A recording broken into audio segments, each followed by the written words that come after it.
இன்றைக்கி நம்ம healthy and டேஸ்டியான ப்ரொக்கோலியை வச்சு எப்படி ஒரு தேங்காய் பால் ரசம் பண்ணலான்னு பார்க்கலாமா? அதுக்கு தேவையான இன்க்ரீடியன்ட்ஸ் ரொம்பவே கம்மி தாங்க. கொஞ்சோண்டு பருப்பு வேக வச்சு எடுத்துக்கோங்க. ப்ரொக்கோலியை ஒரு தடவை ஒரு விசில் மட்டும் விட்டு எடுத்துக்கோங்க. தக்காளி, வெங்காயம் கட் பண்ணி எடுத்துக்கோங்க. இது கூட கொஞ்சோண்டு நான் அந்த வேக வச்ச தண்ணியும் எடுத்துக்கிறேன். அவ்வளோதாங்க இதுக்கு.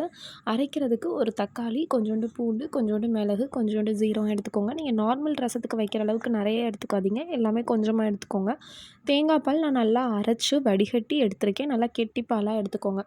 இதுக்கு பேனில் எண்ணெய் ஊற்றி கடுகு, கடலைப்பருப்பு, உளுந்து போட்டு தாளிச்சுக்கோங்க. அது நல்லா பொரிஞ்சதுக்கப்புறம் அதில் கொஞ்சோண்டு பச்சை மிளகாயும் கருவேப்பிலையும் போட்டு நான் சேர்த்து தாளிச்சுக்கிறேன்.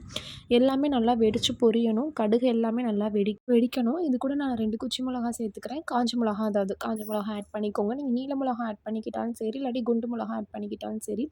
இது கூட நான் இப்போ என்கிட்ட பெரிய வெங்காயம் இருந்தனால நான் பெரிய வெங்காயம் எடுத்திருக்கேன். இல்லாட்டி நான் கண்டிப்பாக சின்ன வெங்காயம் தான் நான் அதுக்கு ப்ரிஃபர் பண்ணுவேன். என்கிட்ட சின்ன வெங்காயம் இல்லை, அதனால நான் பெரிய வெங்காயம் போட்டிருக்கேன். உங்கள்கிட்ட சின்ன வெங்காயம் இருந்துச்சுன்னா கண்டிப்பாக சின்ன வெங்காயம் போடுங்க. பெரிய வெங்காயம் போடாதீங்க. சின்ன வெங்காயம் நல்லா தோலை உரிச்சிட்டு குட்டி குட்டியாக கட் பண்ணி போட்டுக்கோங்க. இல்லாட்டி நீளமாக கட் பண்ணி போட்டுக்கோங்க.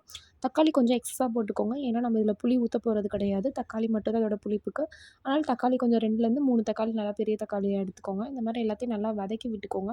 தக்காளி மசிச்சு கண்டிப்பாக நல்லா வதங்கணும். அது நல்லா வதங்கினதுக்கப்புறம் நம்ம அரைச்சி வச்சுருக்கோம் இல்லையா, இந்த பூண்டு, மிளகு, ஜீரகம் இது எல்லாத்தையும் நம்ம இது கூட சேர்த்து ஆட் பண்ணிக்கலாம்.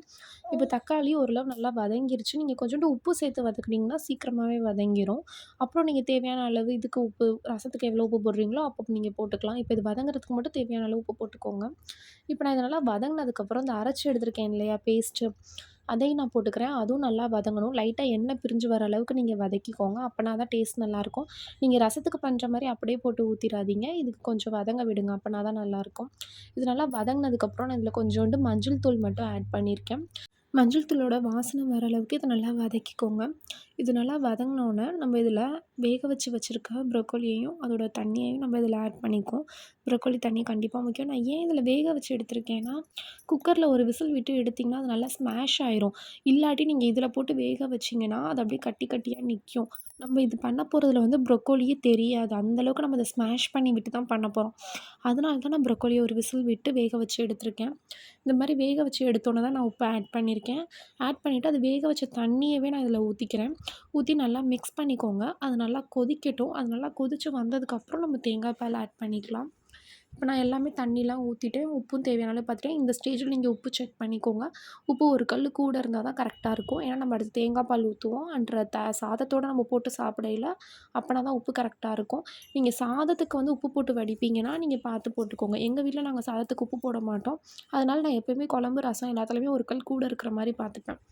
இப்போ இந்த மாதிரி நல்லா கொதிச்சிடணுங்க. இந்த மாதிரி நல்லா கொதிச்சு வந்ததுக்கப்புறம் நான் தேங்காய் பால் ஊற்ற போகிறேன். தேங்காய் பால் ஊற்றுறது தாங்க இதில் முக்கியமான ப்ராசஸ்ஸே.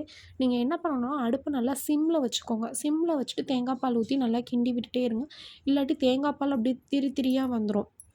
ஸோ நீங்கள் தேங்காய் பால் ஊற்றுறீங்கன்னா பக்கத்துலேயே இருந்து அடுப்பை சிம்மில் வச்சு நல்லா அதை மிக்ஸ் பண்ணி விட்டுக்கிட்டே இருங்க. இல்லாட்டி தேங்காய் பால் கண்டிப்பாக திரிஞ்சிரும். அது மாதிரி தேங்காய் பாலை நீங்கள் ரொம்ப கொதிக்கவும் விடாதீங்க. ஓரளவு அது ஒரு கொதி வருதா, அந்த ஒரு கொதி வந்து அடுத்த செகண்டே நீங்கள் அமர்த்திருங்க. இந்த மாதிரி நல்லா மிக்ஸ் பண்ணிக்கோங்க. அப்போனா தான் அப்படியே இருக்கும். இல்லாட்டி கண்டிப்பாக தேங்காய் பால் திரிஞ்சிரும். இதுதான் ரொம்ப முக்கியமான ஸ்டெப்பு. அதனால் இதை கரெக்டாக ஃபாலோ பண்ணிக்கோங்க. இப்போ தேங்காய் பால் ஊற்றிட்டு நீங்கள் டேஸ்ட் பார்த்துக்கோங்க. இதுதான் ஃபைனல் டேஸ்ட்டு. இப்போ உப்பு கம்மியாக இருந்துச்சுன்னா நீங்கள் உப்பு ஆட் பண்ணிக்கோங்க. உங்களுக்கு தேவைன்னா கொஞ்சோண்டு பெருங்காயமும் சேர்த்து நீங்கள் ஆட் பண்ணிக்கோங்க. இந்த ஸ்டேஜில் நீங்கள் அடுப்பை ஆஃப் பண்ணிடலாம். ரொம்பவே டேஸ்டியாக இருக்கும், ஹெல்த்தியாக இருக்கும். வீக்லி ஒன்ஸ் ஆச்சு நீங்கள் கண்டிப்பாக வீட்டில் இதை ட்ரை பண்ணுங்கள். நீங்கள் ப்ரொக்கோலி இல்லை அப்படின்னா ஒன்றும் ப்ராப்ளம் இல்லை. நீங்கள் ஜஸ்ட் எல்லாத்தையும் வதக்கிட்டு தேங்காய் பால் எடுத்து ஆட் பண்ணிக்கிட்டிங்கனாலே இது ரொம்பவே டேஸ்ட்டாக இருக்கும். நான் ப்ரொக்கோலி யாரும் எங்கள் வீட்டில் சாப்பிட மாட்டாங்க. அதனால நான் இந்த மாதிரி ட்ரை பண்ணி கொடுத்துருக்கேன். ரொம்பவே டேஸ்ட்டாக இருக்குங்க. சாதத்துக்குலாம் ரொம்பவே நல்லாயிருக்கும். கண்டிப்பாக வீட்டில் ட்ரை பண்ணி பாருங்கள். வீக்லி ட்வைஸ் ஆச்சு இந்த டிஷ்ஷை கண்டிப்பாக செய்யுங்க. நீங்கள் 6 மந்த்ஸ் பேபிஸ்லேருந்தே இதை நீங்கள் கொடுக்க ஆரம்பிக்கலாம்.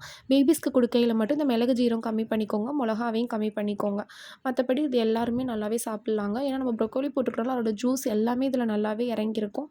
ஸோ ரொம்பவே ஹெல்த்தி அண்ட் டேஸ்டி. கண்டிப்பாக நீங்கள் உங்கள் வீட்டில் ட்ரை பண்ணி பாருங்கள். தேங்க்யூ. ரொம்பவே டேஸ்டி அண்ட் ஹெல்த்தியான ப்ரொக்கோலியை வச்சு தேங்காய் பால் ரசம் ரெடி ஆயிடுச்சு.